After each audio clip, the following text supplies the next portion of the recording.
अस्सलाम वालेकुम नाज़रीन, मां आहियां शुएब अली उमरानी ऐं तव्हां ॾिसी रहिया आहियो BR टाइम न्यूज़। सभ खां पहिरियां शामिल कंदासीं हीअ रिपोर्ट। एस्टेब्लिशमेंट इस्तीफ़ा ॾियण, रिथ जो मुक़ाबिलो करण ऐं वक़्त खां अॻु इलेक्शन कराइण जो ऑप्शन ॾिनो आहे। इस्तीफ़ा न ॾींदुसि इलेक्शन बहितर ऑप्शन आहे। निजी टीवीअ खे इंटरव्यू ॾींदे वज़ीर आज़म इमरान ख़ान चयो आहे त इस्तीफ़ा जो सवाल ई पैदा नथो थिए। इलेक्शन बहितर ऑप्शन आहे। बेतमादी रिथ जो मुक़ाबिलो कंदुसि। आचर ते बेतमादी रिथ ते वोटिंग वक़्तु वॾो सरप्राइज़ ॾींदुसि। मुल्क ख़िलाफ़ साज़िशूं लंदन जे एवनफील्ड अपार्टमेंट मां थी रहियूं आहिनि। बेतमादी रिथ वारी जमहूरी अमल खे तकरारी न बणायो वञे। इमरान एग्ज़ेक्ट ऐं बैकडोर ॻोल्हण बदिरां बेतमादी रिथ जो मुक़ाबिलो करे। PP चेयरमैन बिलावल भुट्टो ज़रदारी चयो आहे त जेकॾहिं बेतमादी रिथ वारो प्रोसेस न थींदो त पोइ गैर जमहूरी प्रोसेस थींदो। इमरान ख़ान धमकियुनि वारे ख़त ते 3 हफ़्ता ख़ामोश छो रहियो? इमरान अमेरिका जो नालो खणी पोइ छो फिरियो ऐं ड्रामेबाज़ी कई? OIC इजलास लाइ अमेरिका खे छो दावत ॾिनी वई? अपोज़िशन लीडर शहबाज शरीफ़ इमरान खां मुबैना धमकियुनि वारे ख़त ते सवालनि जा जवाब घुरी वरिता।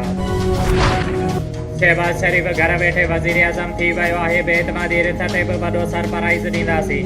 वास्कोट यूसुफ राईंदड़ मायूस थींदा। वफ़ाक़ी वज़ीरनि जे प्रेस कॉन्फ्रेंस। फवाद चौधरीअ चयो आहे त हयातीअ ते ख़तरे सबबि वज़ीर आज़म जी सिक्योरिटी वधाए छॾी आहे। बाक़ी मेंबर्स ख़िलाफ़ कार्रवाईअ खे अॻिते वधायो वेंदो। हमाद अज़हर चयो आहे त FATF ते असां घणो कमु कयो आहे। पाकिस्तान जे सलामती ऐं मईशत ते हमले वारी साज़िश नाकाम थींदी। Army chief general Qamar Javed Bajwa सां अफ़गानिस्तान बाबति अमेरिका जे अॻूणे LG ज़ल्मी ख़लीलज़ाद जी मुलाक़ात। गॾियल दिलचस्पियुनि वारे मामलनि ऐं इलाक़ाई सूरत हाल ते ॻाल्हियूं कयूं वयूं। आर्मी चीफ अफ़गानिस्तान में इंसानी बहरान खे मुंहुं ॾियण लाइ आलमी कोशिशुनि ते ज़ोर भरियो।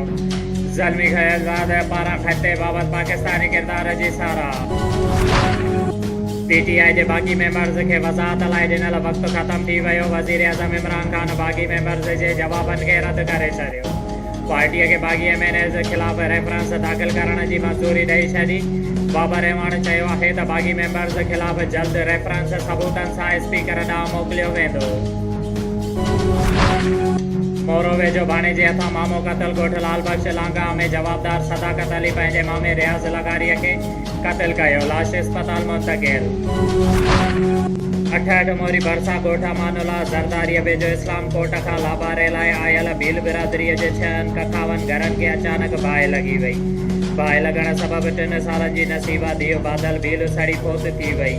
घरनि में पियल सामान कणिक बिस्तरा थांवा ऐं घरनि में सॼो पियल सामान सड़ी रख बणिजी वियो।